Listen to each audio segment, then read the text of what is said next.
জন্মের কথা শুনে মিলাদ দেবেন, জন্মের আলোচনা করবেন, খিচুড়ি জিলাপি খেয়ে শেষ করে দেবেন না। আপনার যদি পালন করতেই হয় প্রত্যেক সোমবারে একটা করে রোজা রাখেন। এক কথা বলো না কেন?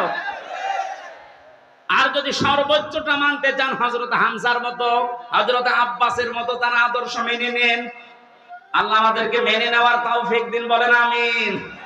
এই নবীর জীবনী থেকে একটা পাঠ, আমি 27টা পাঠ বলেছিলাম না, একটা পাঠ আজকে আলোচনা করছি।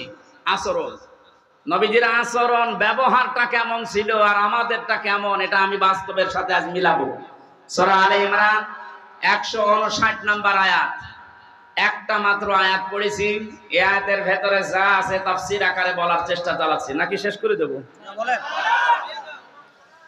জবান খুলে কোরআনের আয়াতে প্রবেশ করেন। আউযু বিল্লাহি মিনাশ